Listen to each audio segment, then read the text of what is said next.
آج ہمارے سامنے ایک ایسی چیز ہے جو دیکھنے میں تو بہت چھوٹی ہے لیکن اپنے اندر ایک پوری کائنات سمیٹے ہوئے ہے۔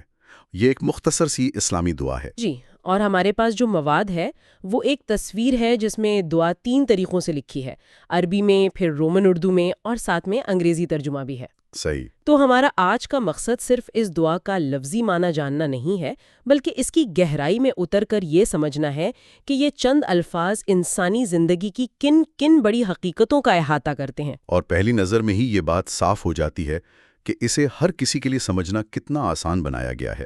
دعا ہے اللہم انی اسألک الامن والایمان فی الدنیا والآخرہ۔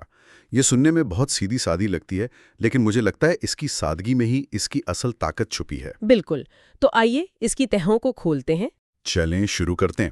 اچھا، تو دعا شروع ہوتی ہے اللہم انی اسألک سے، یعنی اے اللہ بے شک میں تجھ سے مانگتا ہوں۔ ہم اکثر دعاؤں میں صرف اے اللہ یا رب کہتے ہیں، یہاں اللہم اور خاص طور پر یہ جو انی ہے یعنی بے شک میں، ان الفاظ میں کوئی خاص بات ہے؟ یہ آپ نے بہت اچھا سوال کیا ہے۔ اصل میں یہی الفاظ دعا کے پورے لہجے کو متعین کرتے ہیں۔ دیکھیں، اللہم جو ہے وہ اللہ کو پکارنے کا ایک بہت ہی ذاتی اور محبت بھرا انداز ہے۔ اچھا۔ اس میں ایک قربت کا احساس ہے۔ اور پھر انی اسألک، بے شک میں آپ سے مانگتا ہوں، یہ جملہ بہت اہم ہے۔ یہاں لفظ انی صرف یہ نہیں بتا رہا کہ میں مانگ رہا ہوں، بلکہ اس میں ایک زور ہے، ایک تاکید ہے۔ یہ ایک رسمی درخواست اور ایک دل سے نکلی ہوئی فریاد کے فرق کو واضح کرتا ہے۔ اچھا، یعنی جیسے کوئی کہہ رہا ہو کہ یہ کوئی اور نہیں، یہ میں ہوں اور میں پوری یقین اور سنجیدگی سے آپ کے سامنے حاضر ہوا ہوں۔ بالکل، آپ نے صحیح سمجھا۔ یہ دعا کا آغاز ہی ایک بہت ذاتی اور گہرے تعلق کے ساتھ کرتا ہے۔ تو یہ کوئی عام درخواست نہیں ہے۔ اچھا، تو پھر اس ذاتی فریاد میں مانگا کیا جا رہا ہے؟ 2 چیزیں، الامن اور الایمان، امن اور ایمان۔ اب جب میں امن کا لفظ سنتا ہوں تو میرے ذہن میں سب سے پہلے تو جنگ نہ ہونے کا خیال آتا ہے، یا شاید ایک محفوظ محلہ، لیکن مجھے لگتا ہے یہاں بات اس سے کہیں زیادہ گہری ہے۔ آپ بالکل صحیح سمت میں سوچ رہے ہیں۔ امن کا یہ تصور بہت محدود ہے۔ اس دعا میں الامن ایک بہت ہی وسیع کینوس پر پھیلا ہوا ہے۔ وہ کیسے؟ اس کو سمجھنے کے لیے ایک مثال لیتے ہیں۔ فرض کریں کہ آپ کی زندگی ایک بحری جہاز ہے، تو بیرونی امن یعنی جنگ، جرم یا خطرات کا نہ ہونا وہ پرسکون سمندر کی طرح ہے۔ یہ ضروری ہے لیکن کافی نہیں، کیونکہ طوفان تو وہ تو کبھی بھی آ سکتا ہے۔ بالکل۔ اور اصل امن جس کی یہاں دعا کی جا رہی ہے وہ اس جہاز کا لنگر ہے، ایک بھاری مضبوط لنگر جو طوفان آنے پر بھی آپ کے جہاز کو مستحکم رکھتا ہے، اسے ڈوبنے نہیں دیتا۔ واہ، یہ ہے اندرونی امن، خوف سے آزادی، پریشانیوں سے نجات، حسد اور غصے جیسے اندرونی طوفانوں سے حفاظت اور دل کا سکون۔ تو یہ دعا ایک طرح سے پرسکون سمندر اور ایک مضبوط لنگر دونوں مانگ رہی ہے۔ واہ، یہ مثال تو بہت زبردست ہے۔ یعنی یہ صرف باہر کے حالات کی سلامتی نہیں بلکہ اندر کی کیفیت کا استحکام بھی ہے۔ اور اسی لنگر کے ساتھ ہی دوسری چیز مانگی گئی ہے، الایمان، ایمان۔ جی ہاں، اور یہاں بھی ایمان کا مطلب صرف یہ مان لینا نہیں کہ خدا موجود ہے، یہ وہ ایمان ہے جو آپ کے عمل میں نظر آئے۔ صحیح۔ ایک زندہ حقیقت، ایک ایسا یقین جو آپ کے فیصلوں کی رہنمائی کرے، جو مشکل وقت میں آپ کو ٹوٹنے نہ دے اور خوشی میں آپ کو حد سے نکلنے نہ دے۔ یہ ایک کمپس کی طرح ہے جو ہمیشہ آپ کو صحیح سمت دکھاتا ہے، چاہے موسم کیسا بھی ہو۔ اچھا، 1 منٹ یہاں رکتے ہیں۔ امن اور ایمان، یہ دونوں ایک ساتھ کیوں مانگے گئے ہیں؟ ایک جوڑے کی طرح؟ پہلی نظر میں یہ 2 الگ الگ چیزیں لگتی ہیں۔ ایک کا تعلق شاید دنیا سے ہے، دوسرے کا دین سے۔ ان کے درمیان کوئی ایسا گہرا تعلق ہے جو شاید میں دیکھ نہیں پا رہا۔ یہ اس دعا کا دل ہے، اور یہ تعلق بہت دلچسپ اور 2 طرفہ ہے۔ عام طور پر ہم سوچتے ہیں کہ ایمان سے امن ملتا ہے نا؟ جی ہاں، یہی سوچا جاتا ہے۔ کہ اگر آپ کا اللہ پر یقین مضبوط ہے تو آپ کو سکون ملے گا۔ یہ بات بالکل درست ہے، ایمان ہی وہ لنگر ہے جس کا ہم نے ابھی ذکر کیا۔ ٹھیک ہے، یہ تو سمجھ میں آتا ہے۔ لیکن یہاں جو گہری حکمت ہے وہ یہ کہ یہ ایک 2 طرفہ اشارہ ہے۔ صرف ایمان امن نہیں لاتا، بلکہ امن بھی ایمان کی نشو و نما کے لیے ضروری ہے۔ اچھا، وہ کیسے؟ اس کو یوں سوچیں کہ کیا کوئی ایسا شخص جس کا ذہن ہر وقت خوف، بھوک یا مستقبل کی فکر میں مبتلا ہو، کیا وہ پوری یکسوئی سے روحانی ترقی پر توجہ دے سکتا ہے؟ نہیں، یہ تو بہت مشکل ہے، بہت ہی مشکل۔ جب بنیادی ضرورتیں ہی پوری نہ ہوں یا جان کا خطرہ ہو تو عبادت یا گہرے غور و فکر کے لیے ذہن حاضر ہی نہیں ہوتا۔ بالکل۔ تو امن، خاص طور پر بنیادی جسمانی اور ذہنی سکون، ایمان کے پودے کے لیے ایک زرخیز زمین کی طرح ہے۔ اس دعا میں صرف پودا نہیں مانگا جا رہا، بلکہ وہ پورا ماحول مانگا جا رہا ہے جس میں وہ پودا جڑ پکڑ سکے اور پھل دے سکے۔ اسی لیے امن کا ذکر ایمان سے پہلے کیا گیا ہے۔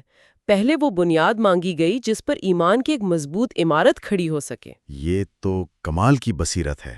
یعنی امن صرف ایمان کا نتیجہ نہیں بلکہ ایمان کے لیے ایک شرط بھی ہے ایک طرح سے۔ یہ دونوں ایک دوسرے کو طاقت دیتے ہیں۔ یہ ایک مکمل ایکو سسٹم ہے۔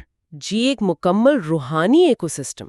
اچھا، تو ہم یہ مکمل ایکو سسٹم مانگ رہے ہیں، لیکن کب تک کے لیے؟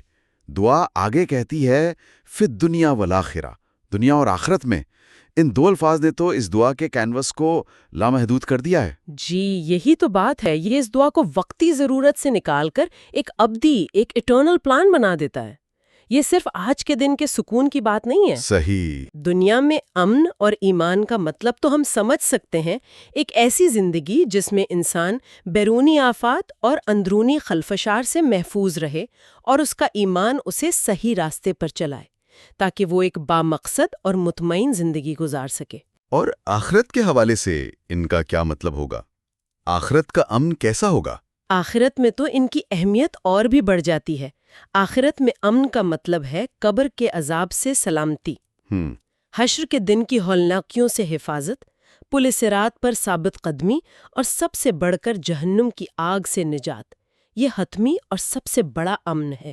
اور آخرت میں ایمان؟ وہ تو جنت میں داخلے کا پاسپورٹ ہے۔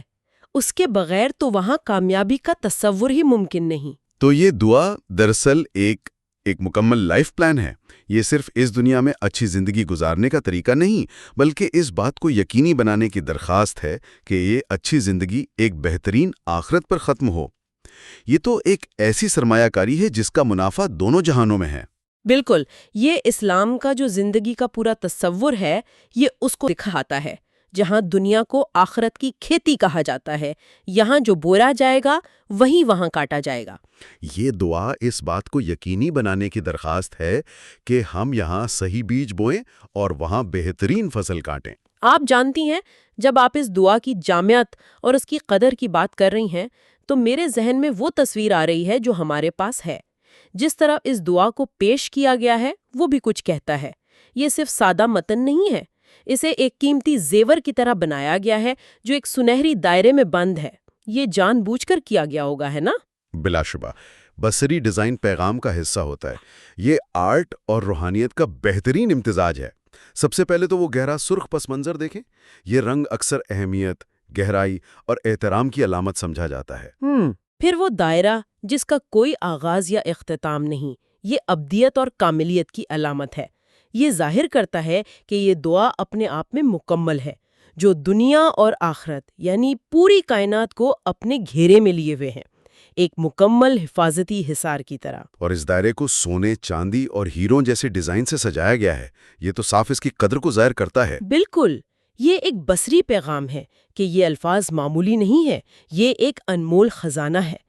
جس طرح ہم قیمتی چیزوں کو محفوظ رکھتے ہیں، اسی طرح ان الفاظ کو بھی دل میں بسانے کی ضرورت ہے۔ یعنی اس کی پیشکش کا مقصد صرف خوبصورتی نہیں، بلکہ دعا کے پیغام کی عظمت کو ہماری آنکھوں اور ہمارے ذہن پر نقش کرنا ہے۔ یہ ہمیں بتاتا ہے کہ ہم جو مانگ رہے ہیں وہ کتنی قیمتی چیز ہے۔ جی ہاں، بالکل یہی بات ہے۔ تو اگر میں آج کی اس ساری گفتگو کو سمیٹوں تو ہم نے ایک بظاہر سادہ سی دعا سے شروعات کی اور اس کی گہرائی میں اترتے چلے گئے۔ جی، ہم نے دیکھا کہ یہ صرف چند الفاظ نہیں ہیں، یہ اللہ سے ایک بہت ہی ذاتی اور پرخلوص گفتگو کا آغاز ہے۔ پھر ہم نے امن کے تصور کو سمجھا کہ یہ صرف باہر کا سکون نہیں بلکہ اندر کا وہ لنگر ہے جو ہر طوفان میں ہمیں تھامے رکھتا ہے۔ اور ہم نے ایمان اور امن کے اس دو طرفہ تعلق کو دریافت کیا کہ یہ ایک دوسرے کے بغیر نامکمل ہیں۔ بالکل، کہ امن ایمان کے لیے زمین فراہم کرتا ہے اور ایمان سے حقیقی امن ملتا ہے۔ اور پھر ہم نے دیکھا کہ یہ دعا صرف اس دنیا کی بھلائی تک محدود نہیں، بلکہ یہ ایک ابدی کامیابی کا منصوبہ ہے جو دنیا سے شروع ہو کر آخرت تک جاتا ہے۔ اور آخر میں جس خوبصورت انداز میں اسے پیش کیا گیا ہے وہ خود اس کے پیغام کی گواہی دیتا ہے کہ یہ ایک انمول خزانہ ہے، یہ واقعی ایک مکمل پیکج ہے۔ جاتے جاتے ایک سوال پر غور کرنے کی دعوت دوں گی۔ اس دعا میں امن اور ایمان کو ایک اٹوٹ جوڑے کے طور پر مانگا گیا ہے۔ کبھی سوچیں کہ اگر یہ توازن بگڑ جائے تو کیا ہو؟ کیا حقیقی پائیدار امن، خاص طور پر اندرونی سکون، مضبوط ایمان کے بغیر ممکن ہے؟ اور دوسری طرف کیا ایک خوفزدہ، غیر محفوظ اور بے چین ذہن کبھی ایمان کی اس گہرائی اور مٹھاس کو محسوس کر سکتا ہے جو اس کا اصل جوہر ہے؟ یہ سوال ہمیں اس دعا میں موجود ان دو ستونوں کے باہمی انحصار پر مزید غور کرنے پر مجبور کرتا ہے۔